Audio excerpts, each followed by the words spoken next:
Hi everybody! Let's get started on our first project, which is a cardboard shoe. So this is a really fun one. I like to think of it as a bit of a self-portrait of your own shoe and kind of an extension of yourself.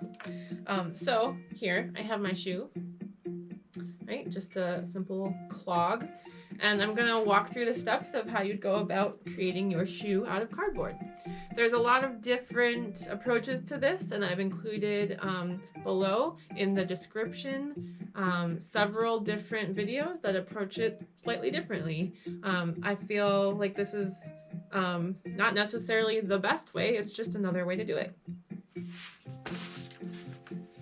So I'm gonna take my shoe, and the first thing I'm gonna do is trace around my shoe so I can get the base or the sole part of my shoe.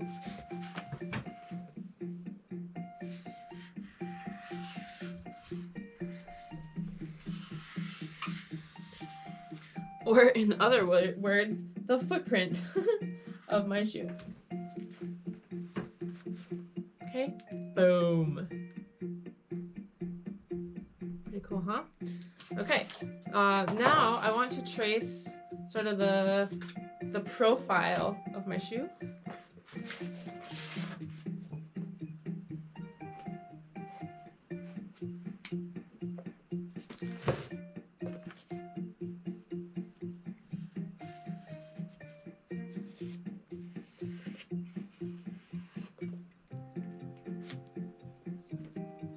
And then if I look real close, I'm gonna kind of break my shoe apart into, visually, not physically, but I'm gonna look at it and think about the different parts that make up this shoe. So I see the sole is this chunk here, and then this front part that goes over the foot is kind of one big part, and then this part that goes back behind the heel, that's another part.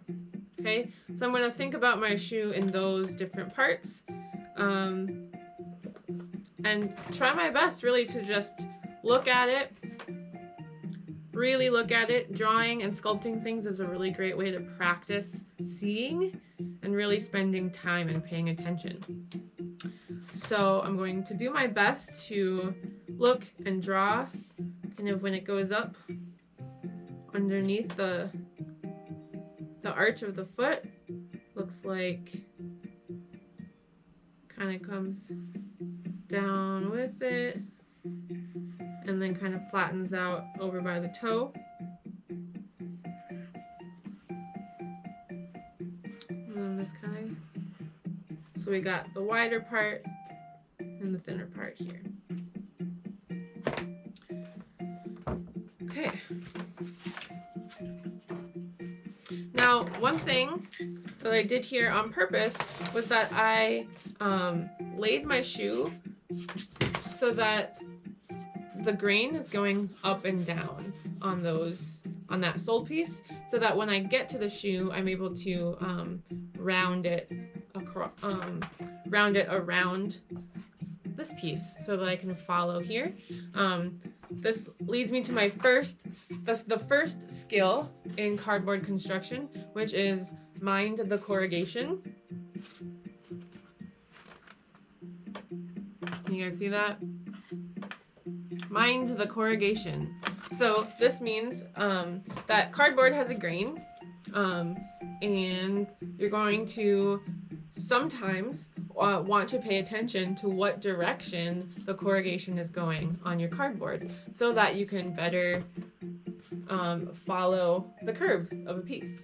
Okay, so like this one, the grain is going up and down, and I can bend it along that corrugation. Now that's going to help me out when I get to sculpting it. And so I'm going to pay attention to the direction of the corrugation. Alright, so now let's start cutting out the pieces. I like to stand up when I'm cutting. And I'm going to cut on the outside of the line. Now remember, ask an adult to help you with this one. because unless you've practiced with a box cutter, it's not the easiest tool to use. The cardboard that you use can also help. If you use a thinner cardboard, you can probably cut it with a scissors. So you might want to do that if you can track some down.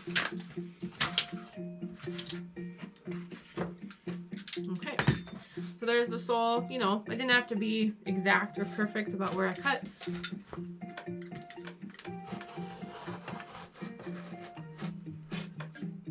Now I'm going to cut the profile of the shoe.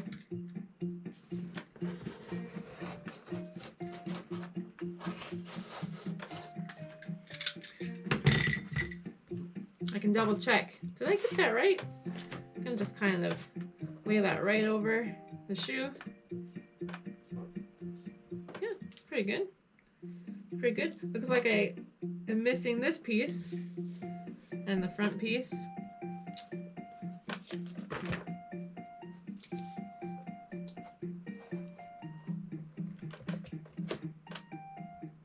Okay. So I also want to do the other side.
So you might want to, in order to sculpt your cardboard a little bit easier, you might want to just kind of crinkle it up like this so that you can kind of make it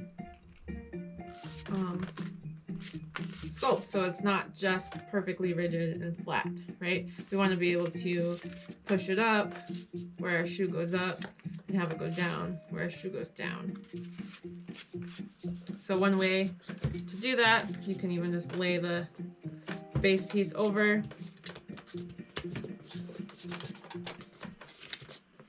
You can take a tool like this and just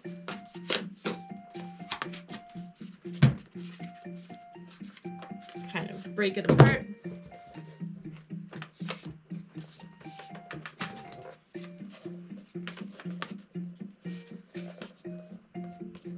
Okay. Now we're going to start to piece together our shoe.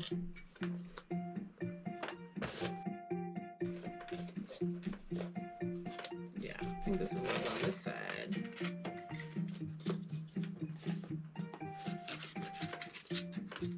Okay, so I know that where I have the curve of the arch of the foot is also where the curve is here. So I'm going to start by matching up those pieces first, and then I will fill in as I go around the shoe. So I'm going to use my masking tape,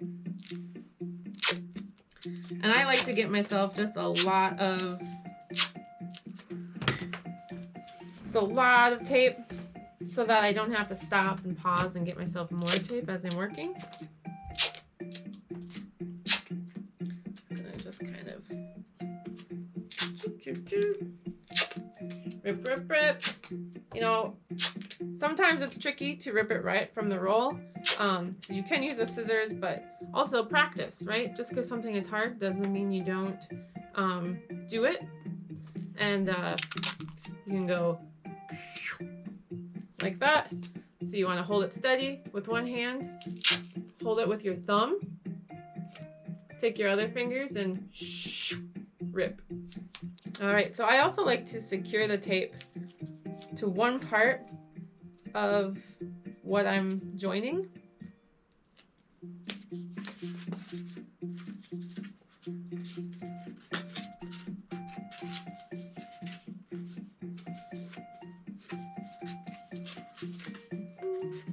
And then I'm going to push this right up into the curve. I'm going to wrap it around the edges that I'm joining and try to pull pretty tight so there's not much air in between the two pieces of cardboard.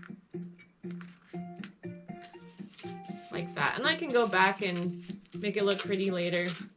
For now, I'm just trying to get it connected.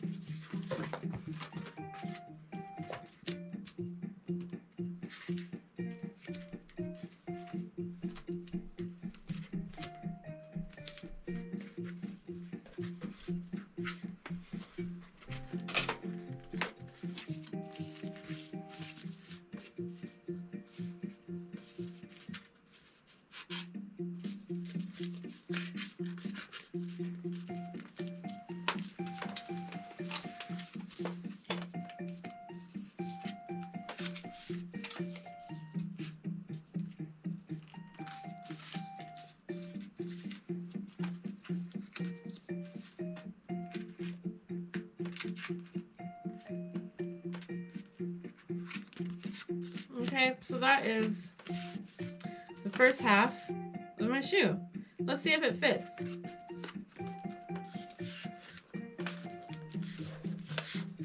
Hey, not too bad, huh? So you can always take what you're sculpting and put it up against the actual object and make adjustments as you go. Now let's switch to the other side. Again, I'm going to start at the arch here of the foot because I know where that goes.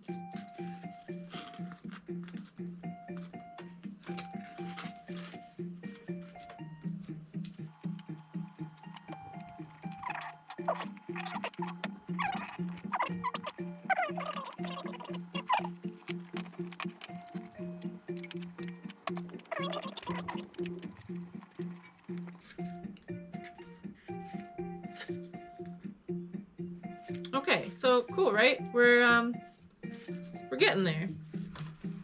Let's see how close we are.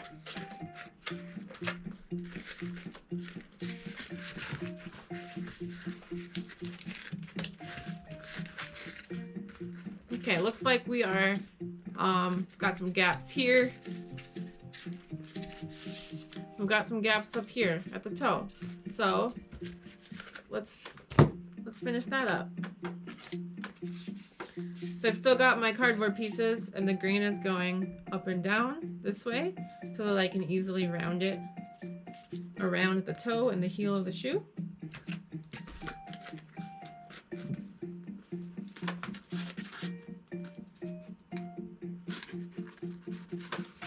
So I'm going to go from here to here.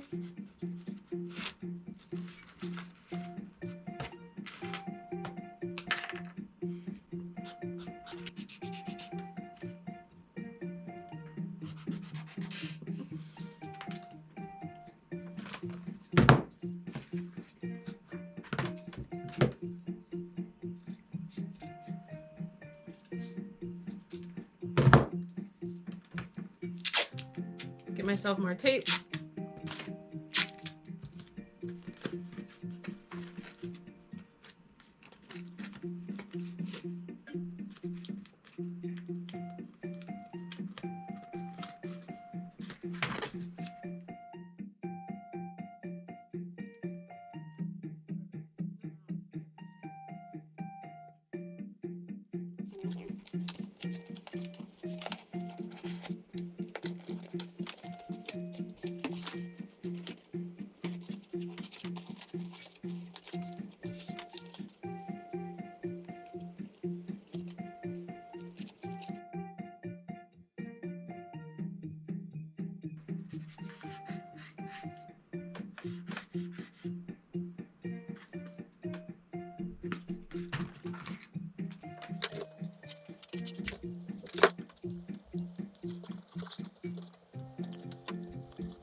Alright, so there you have it, the first step.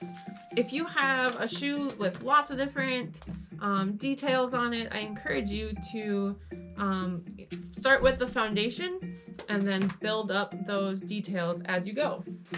Another one of our cardboard skills is called building up. You can actually create more dimension with your shoe or with anything you're sculpting by adding and stacking up the layers like so. So you can, any designs that are on your shoe, such as like this one, what I might do here is add several layers up here, right around the ankle spot, to give that a little bit more depth. Once you get the base of your shoe created, you could paper mache it like this. Also, there are some really cool designs on the internet. Check out this. Or something like this. So once you have the basic foundation of your shoe, I encourage you to go wild and really build it up, sculpt it to look like your shoe, adding all of the little details. You can get pretty elaborate with some of the details if you want. You can show the texture of the fabric. You can make the tongue of the shoe. You can create a spot for the shoelaces so you can tie your shoes and untie them. And yes, you can wear these around the house. Why not? Give it a try. I hope you have a super fun time with this project and you'll be learning lots of skills as you go that will definitely apply to other projects that we learn next week. Thanks. Bye.